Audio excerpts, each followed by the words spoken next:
Uniforms కూడా ఇస్తుంది.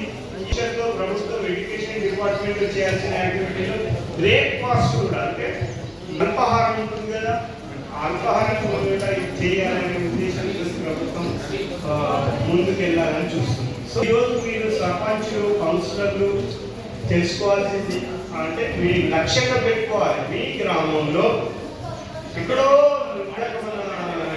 MPO గారు చెప్పి ఒక బస్సులో మళ్ళా బాల్కొండకో లేకపోతే కార్మూర్కో తిరిగి గంటన్నర బస్సు తిరిగి, ఆ గంటన్నరలో ఇంటి దగ్గరనే ఉంటే ఆ పిల్లవాడు మంచిగా ఏమైనా స్పోర్ట్స్లో డొకేషన్ స్పెషల్ ఆఫీసర్ గారిని కూడా ఒక 2 మాటలు.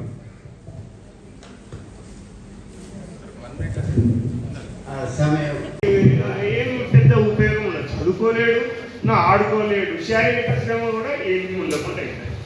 సో నేషం మా ఈ విద్య సందర్భంలో ఇవన్నీ రెసిడెన్షియల్ స్కూళ్ళల్లో కానీ కాలేజ్ హాస్టల్స్ గురించి మీరు మీ ప్రజలు యు ఆర్ ది ఫస్ట్, మీరే మొట్టమొదటి సబ్జెక్ట్ స్పెషలిస్టులు, రిసోర్స్ పర్సన్స్ ఉన్నారు, మీకు ట్రైనప్ చేయాల్సిన వాళ్ళు.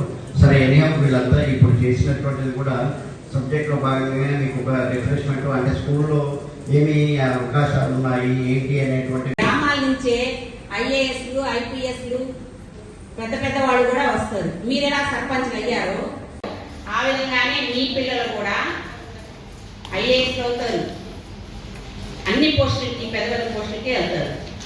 సో మీ వంతు కృషిగా మీరు కృషి చేస్తారని నాకు ఈ అవకాశం ఇచ్చినందుకు అందరికీ ధన్యవాదాలు తెలుపుతూ థ్యాంక్ యూ.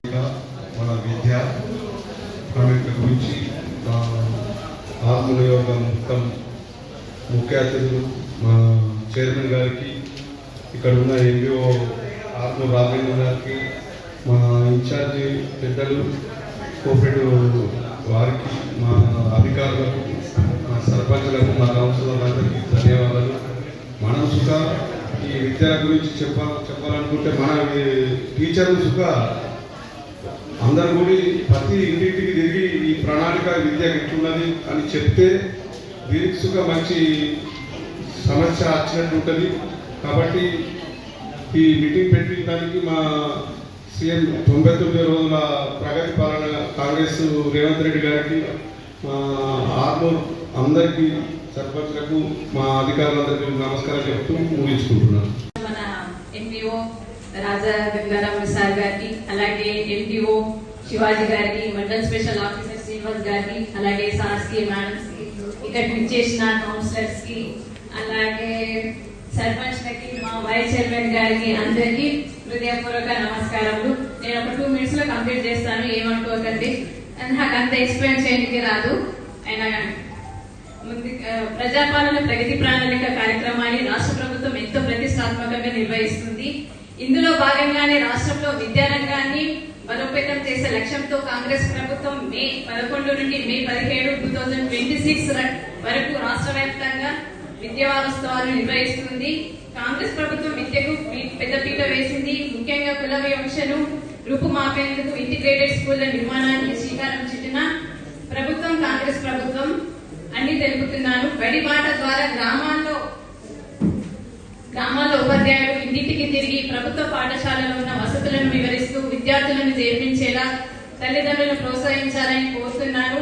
10వ తరగతిలో ఫెయిల్ అయిన విద్యార్థుల భవిష్యత్తును దృష్టిలో పెట్టుకుని వారి కోసం ప్రత్యేకంగా వేసవి శిక్షణ తరగతులను ప్రభుత్వ పరంగా నిర్వహిస్తున్నారు. విద్య నేర్చుకోవడం ద్వారా వ్యక్తిగత ఆలోచన విధానం, సమాజంలో గుర్తింపు మరియు ఉజ్వల భవిష్యత్తు సాధ్యమవుతాయి.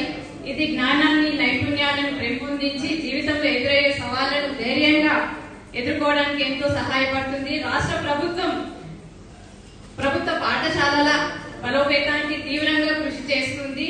ప్రభుత్వ పాఠశాలల ఉత్తమ ఉపాధ్యాయులతో నాణ్యమైన విద్యను అందిస్తున్నారు. ప్రభుత్వ పాఠశాలలు కార్పొరేట్ పాఠశాలలకు ధీటుగా అభివృద్ధి చెందుతున్నాయి.